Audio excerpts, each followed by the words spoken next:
Thanks very much, Martina, and you've raised some really important issues, and I think it is, as I said to your chair at the outset, it is a two-way street here, so some members may wish to come back in. I'll wait until other members have had their first contribution before I ask some questions on my own behalf. Colin, I might suggest, I'm going to come back to some of my own members here. When they've made their contribution or asked questions, I'll go to you, but if you'd like to direct other members of your committee to answer, there's no difficulty there, but I'll leave that to your end of things. So next up on this side, I have First Senator Niall O'Donnell, and then following that, Senator Mark Wall. So, Niall, I'll go to you first. Good, Carly. Thanks, Chair, and Colin. Thanks for your presentation and your opening remarks this morning.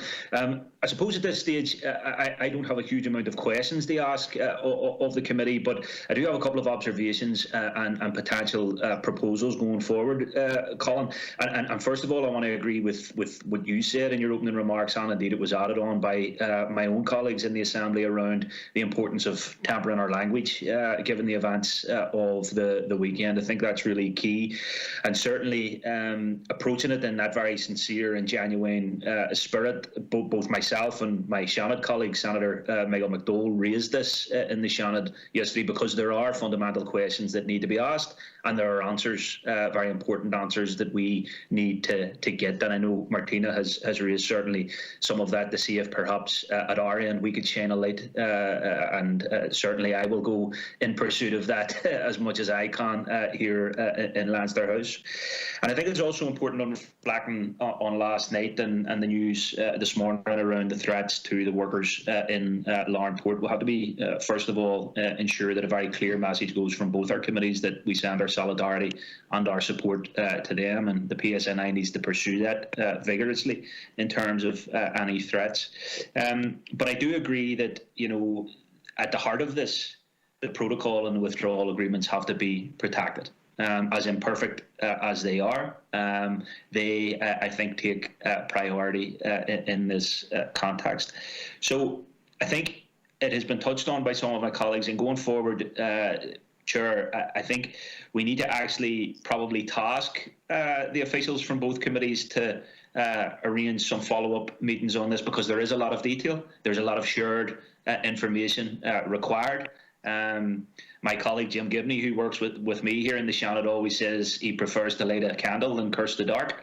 So I think we need to light a candle around some of these issues going forward, so that we can have it and share it. And I think in the context we're in, that we find ourselves in the restrictions around COVID, it's probably actually an ideal opportunity and time for our committees to be working more regularly and engaged more regularly in the way we are today.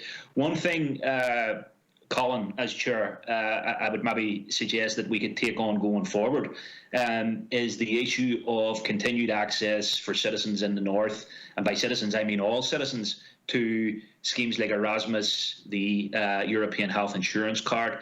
And I think there needs to be a proactive approach taken by the government here in Dublin that ensures through committees like your own, through the institutions in the North, through the All-Ireland institutions, through their own secretariat, that people in the 6 counties actually get the information of what that means. It's a very welcome development, and it was much lauded, rightly so, that some of these entitlements would be protected. I'm extremely disappointed that other entitlements were denied to us when the Irish government had the opportunity to keep them, like access to voting rights and seats in the European Parliament for citizens in the North, but Shin Scéal Eile.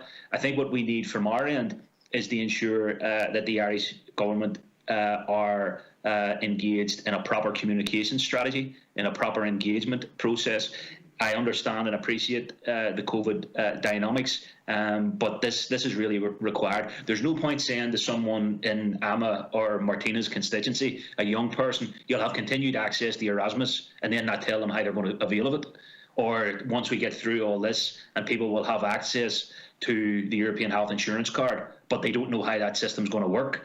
We've been told loosely people need to maybe keep receipts and all of this kind of stuff. So we need to ensure, I think that would be an important piece of work, Lisa, for our committee, that we encourage the department here in the South to carry out that piece of work. But certainly, as opposed to just we often say this because, people lead very busy lives, not least in the current climate we're in. But we often say we need to follow up and engage, and we need to meet more regularly. I actually think that should be a formal ask coming from this meeting today. If we don't do anything else, that we won't allow a particular period of time, because, as Martina rightly said, this window of the grace period, this is a very live issue. It's a movable feast almost every week. So I think it would do absolutely no harm for us as members, as committees, but more importantly for the people out there, that we would be more regularly engaged and, as I say, lighting a few more candles going forward. Both chairs. Thanks, Chair. Thanks, Niall.